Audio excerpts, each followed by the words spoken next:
העניבה הזאת, אורי איזק מאוד אוהב אותו. איך אתה אוהב? חד הבחנה אתה ליאון, אבל לא כל דבר שמבחינים חייבים להגיד. זה חיבור מעולה, זה ממש שלנו, תודה לך שיבל, עזרת לי מאוד. יפה. נתראה מחר.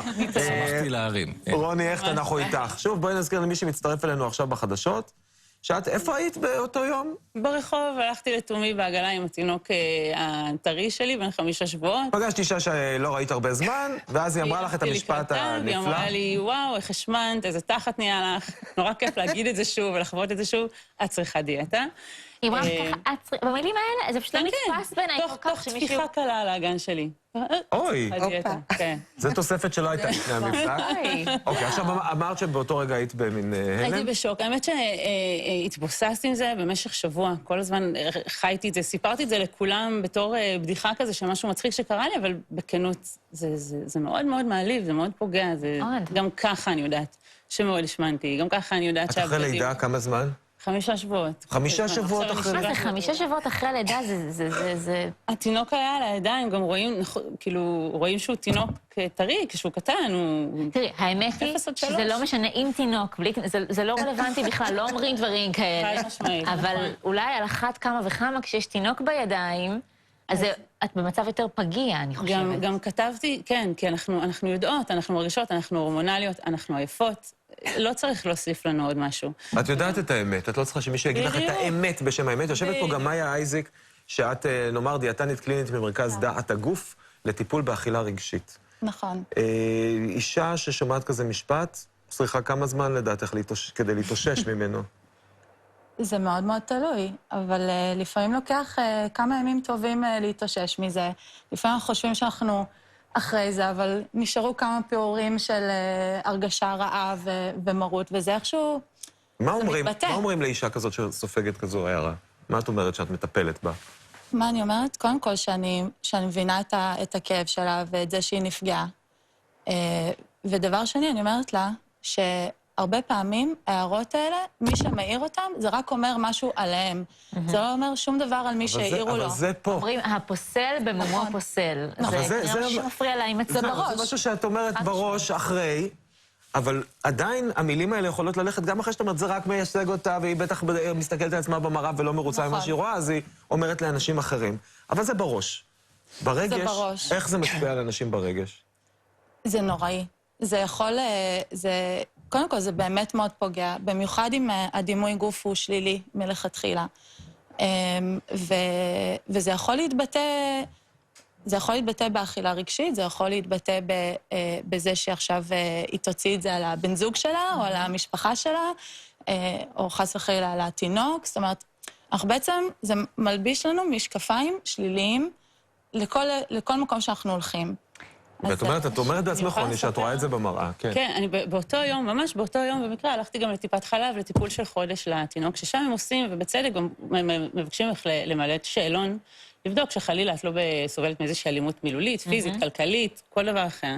ושואלים, האם בכית, האם הרגשת תסכול, האם הרגשת איזשהו קושי. עכשיו, כמה שעות לפני כן, הכל היה יוצא לא, לא, לא, לא, לא, ופתאום אני מסתכלת על השאלון, ואני אומרת, בגללה, אז אני מרגישה את התסכול, ואני מרגישה את הקושי, ואני נורא רוצה לבכות, ואני נורא רוצה להיכנס מתחת לשמיכה, יש שם שאלה כזאת, האם חש צורך להתחבא מהעולם? עכשיו אני רוצה. על כלום, על סתם, למה? השאלון הזה מנסה לבדוק האם באמת יש איזשהו חשש של דיכאון שאחרי לידה. ההורמונים בתקופה הזאת ממש, אין מה לומר, הם משתוללים.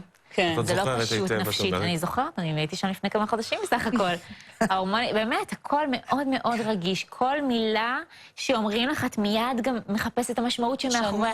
אז אני מניחה שמה שהיא אמרה, שעכשיו אולי אנחנו יכולות להגיד, איזה הזוי זה, בטח באותם רגעים היה פשוט אסון. אז כן, אני אמרתי גם, כמה שהתלוצצתי עם זה במשך שבוע, זה ישב לי כאן, וזה באמת משהו שאת הולכת איתו מהבוקר עד הערב כשאת אם היית יכולה לענות לה עכשיו... את יכולה? את יכולה, כי את פה, נגיד, אומרת לך את המשפט הזה עוד פעם, מה את עונה לה? בטח חשבת. אני עונה לה אני אגיד לך, אני ראיתי כל כך הרבה תגובות לפוסט הזה של נשים שעברו את זה, זה פשוט לא יאומן איך אנשים מרשים לעצמם, אני חושבת שהייתי אומרת לה, תכירי, זה עמרי, התינוק שלי, הוא בן 5 שבועות, זה באמת הדבר הראשון שיש לך להגיד לי. אולי תגידי לי, איזה חמוד הוא, איזה כיף לראות אותה. אני יכולה לענות מזל בשמך. טוב, זה נורא אפשר נחמד. בבקשה לענות כן, בשמך? תהיי יותר קשה ממני. אז אני לא רוצה להיות קשה, בכלל לא, אלא להגיד שאת אישה שעברה הריון, ילדת תינוק, תודה לאל בריא.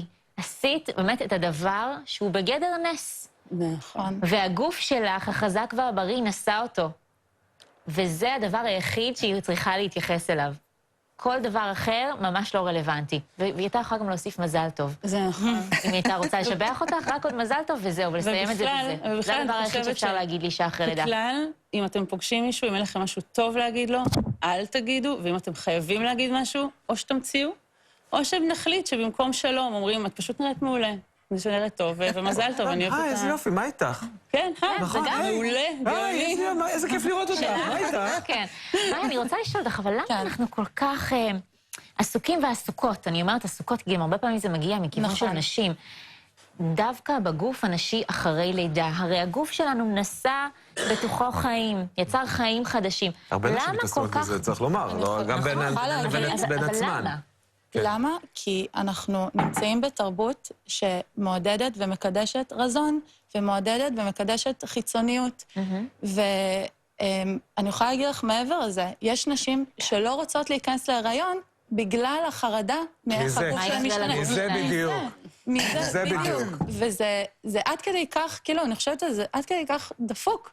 כאילו שאנחנו כל כך חרדים לזה, ומצד שני, אני חייבת אבל להגיד לך, שגם כאישה רזה מאוד, לא רואים בטלוויזיה, אבל גם כאישה מאוד מאוד רזה, אחרי לידה, גם הייתי מאוד רזה, גם, חטפתי גם. מסכימה איתך. זה גם, כל הזמן המודעות לאיך אני איך את כל כך רזה אחרי לידה, אבל לא ממקום טוב שאת נראית טוב, אלא יש לך מספיק חלב להניק את התינוק שלך? את אוכלת? כל מיני כאלה.